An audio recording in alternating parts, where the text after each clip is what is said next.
Someone on YouTube asked this question about Bitcoin and selling a house for it. And so the comment was, or the question was, I'm trying to get 10 million sats or 0.1 of a Bitcoin. I'm thinking of selling my home and renting it. It's owned outright, worth about 1 Bitcoin. Would love your opinion on it.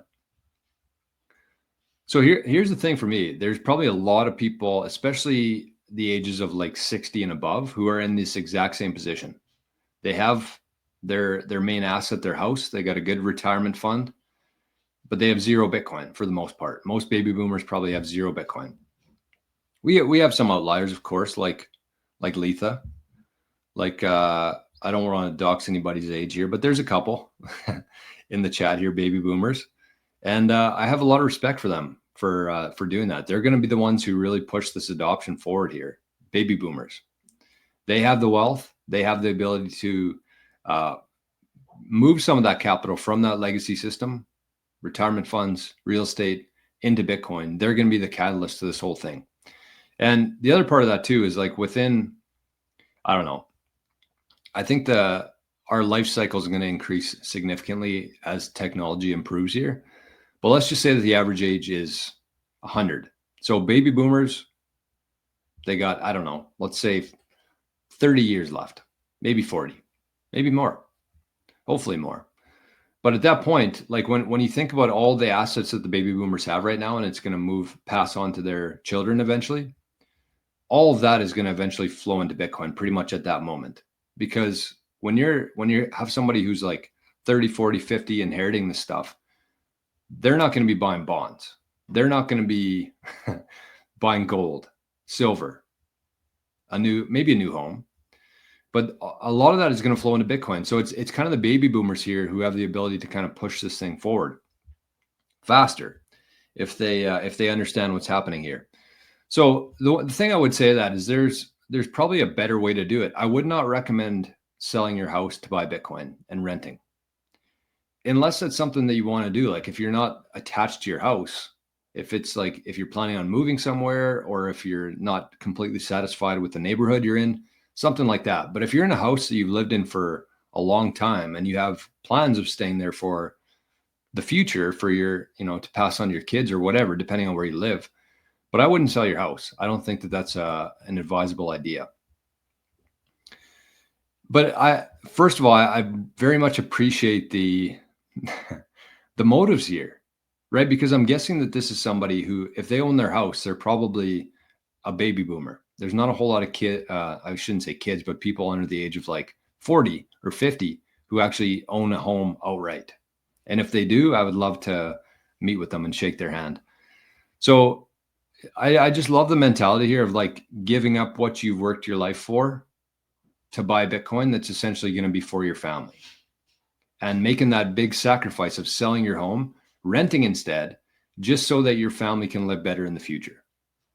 Like that's such an admirable quality, I think, from whoever commented. The commenter was growing with fungi. So I just want to say that, like, very, very impressive. You're willing to sell your house that you worked for how many years, just so your family could have a better future. And I think that there would be a lot of baby boomers out there who kind of have that same mentality. They just don't really know that Bitcoin is the answer to that in terms of setting their family up for the long term.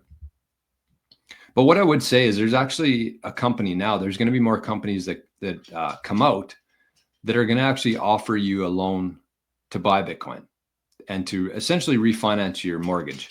And so there's already a company in the US that exists that does this right now. But essentially what they do is they would look at your house.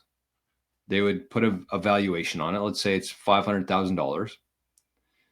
You own 0 on there right now. I'm still talking about this comment here from Growing with Fungi. So currently you don't have a mortgage on there, essentially, right? If you own it outright. So if your house is worth $500,000, what this company would do is they would take the value of that. They would give you a new mortgage for it, essentially a loan for $500,000. They basically tell you to put 5-10% of it into like fixing it up. And I think they just do that so the wife is a little bit more on board with it, I guess, because maybe she gets a new kitchen, maybe a new bathroom.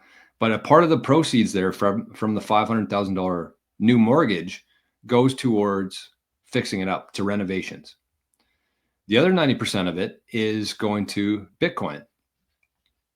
So let's just use this same example. $500,000, you put about 50,000 into renos.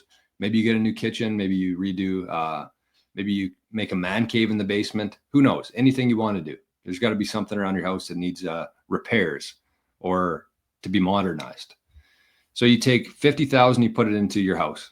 You take the other 450,000 and you buy Bitcoin with it. So you could get about 4.5 Bitcoin today for that. And so the reason why this company is doing that, there's a couple different stipulations on it. One, I think you have to hold the Bitcoin for at least 4 years, which makes a ton of sense. The term itself is about 10 years. If you want to pay out the full thing, you can repay it anytime.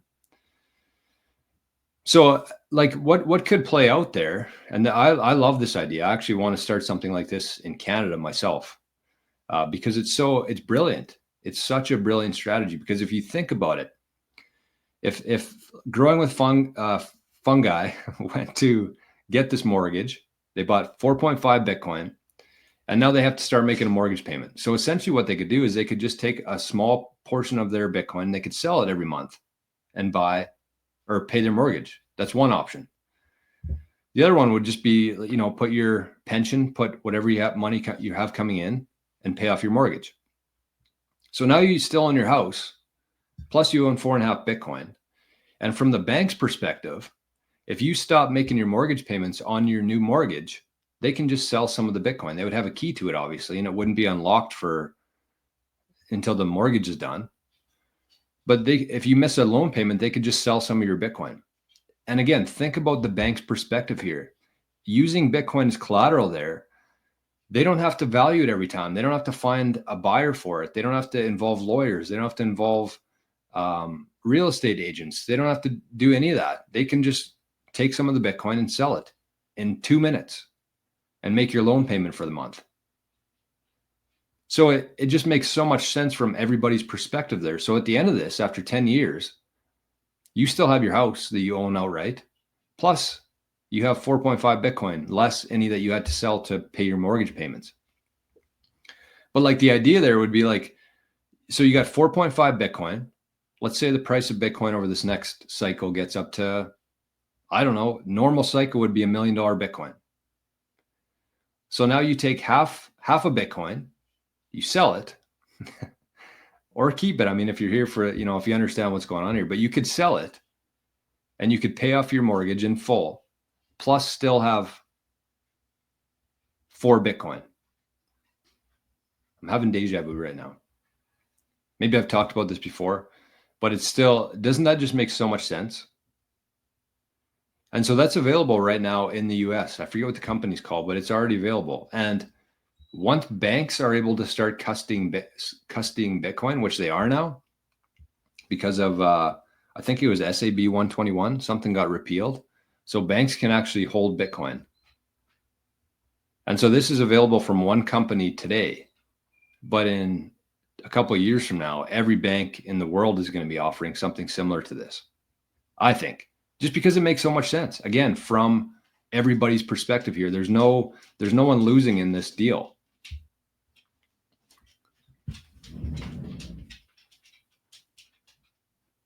What's going on?